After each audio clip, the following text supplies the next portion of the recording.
Yo, what's good, YouTube? Hope you guys are doing well today. We're at it again with the race to Division 1, and we're going to hop into the match right away. We're still in Division 8, still with that 9 points, I believe, and we come up against this guy. And you guys look at his two strikers, Remy and Sturridge, and you tell yourself, man, that's a lot of pace. And let me tell you guys, yes, it was a lot of pace, but I'm going to be quiet for a second. Let me know if you guys have seen this before. So as you guys can see, pretty much try to do the kickoff glitch, and because Barzali doesn't really have the greatest of heading stats and jumping stats, guess what happens? It ends up working for him in the first minute of the match, and he was just playing like it was FIFA 14, over the top through balls, kickoff glitch. Jesus Navas is a speed demon, completely blows by my left back, finds Remy making the run inside the box. And then a great pass to him, and he ends up scoring 2-0 13 minutes in. Very, very frustrating. Let me tell you guys, this was so hard to deal with. Sturridge and Remy, even though he's got pace, but it's only on a few players. It's on Jesus Navas and his two strikers. It was so difficult to deal with. This one right here was poor defending. Eventually, I end up getting lucky and clearing it out, but I'll admit it was poor defending. It was so difficult to deal with them, though. I mean, pace is... I've said it every episode now, but that's all I come up against. You know, that's really all I come up against. 45th minute, try to get one back before the half. Unfortunately, Candreva can't get his magic to work this game, and it goes just wide of the post. And again, Remy blows past my center back. Great pass from him, and he's up 3-0. And I know what you guys are thinking. You guys are thinking, oh man, Smarba got wrecked this game, it's over. But let me tell you guys, I sat up on my chair, I gripped my controller a little bit better, and I told myself, no, there's no giving up. 1 goal back, 2 to go. So I started focusing, started playing a little bit better defense. RVP finally decides to show up, ends up getting the rebound, scores the goal. 67 minutes in now. We maintain possession a little bit better here. Juan Mata makes the run. We give him the ball. Where is the penalty ref? He got Meta World Peace elbow right into the face, and nothing was called, but Juan Mata gets right back up, and he does just that. 72 minutes in, we get another goal. 3-2 is the scoreline. There's no giving up. And shortly after, we get the ball right back in the 73rd minute. RVP decides to show up, takes a shot at goal, gets saved, and look who ends up coming back to tie the game.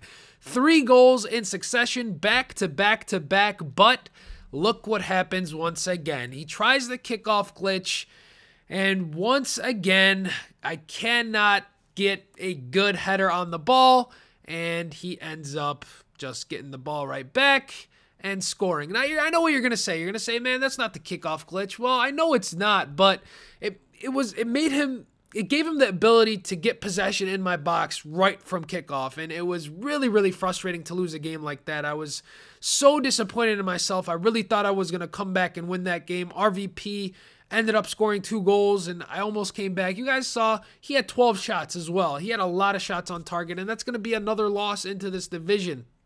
And I'll have to figure out a way to somehow contain really pacey strikers, or else we're going to have a lot of problems in this division, because that's what people are using. As I've mentioned, I feel like a broken record. I do apologize for sounding like a broken record, but a lot of people are stacking pace right now, and it's difficult to stop. So we're going to have to figure out a way to kind of contain it or slow them down a little bit.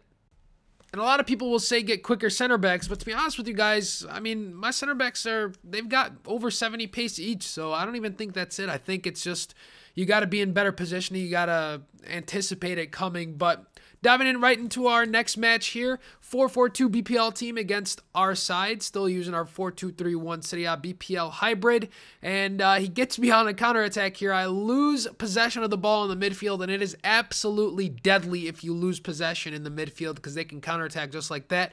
He goes with the shot across his body, which hasn't really been working all that much this year, but right there it works for him. RVP eventually gets a free kick here. And I don't know if you guys have watched Bateson's video.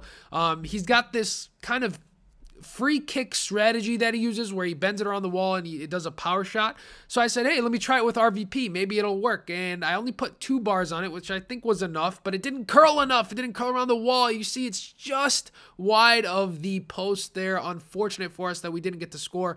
45th minute now, exactly what I was saying. If you lose possession like that, oh my goodness, it's going to be tough not to concede. RVP, even though he doesn't have all the pace in the world, nice little move to get away from a defender. Left-footed shot, his strong foot up into the top left corner to go ahead and equalize in the 45th minute. Taking a look at that one again.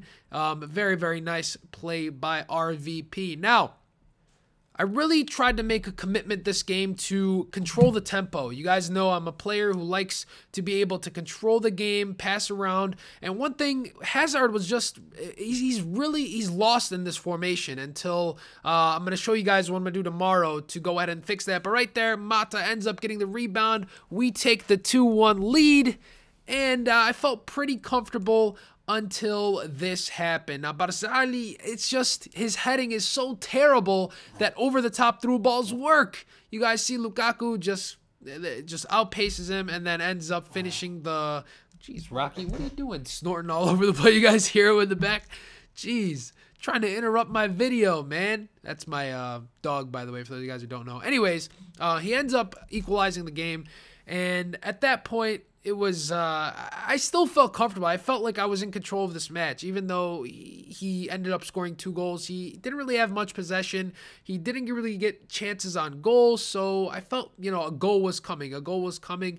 He just tried to go ahead and get me on counterattacks, which wasn't working. I was able to stop it, and look what happens here. This is what I'm talking about, guys. I end up taking a shot, and boom, I get disconnected. This has been happening so much, and it's frustrating. That's another loss for us now. And you'll see it's not like a disconnect where it's my connection. It's like I can't connect to the EA servers anymore. So I don't know what's going on, man. Because if it was my connection, I'd be disconnected from Xbox Live as well. Very, very frustrating to get that loss. So 2 back-to-back losses. I think that's in total 3 or 4 disconnects now. But I believe I solved the issue. I haven't disconnected since, so I believe I solved the issue. If it happens again, I'm going to tweet out and ask for some help from you guys. But in any case, hope you enjoyed this episode. If you did, make sure to give it a thumbs up. And I'll see you guys really, really soon.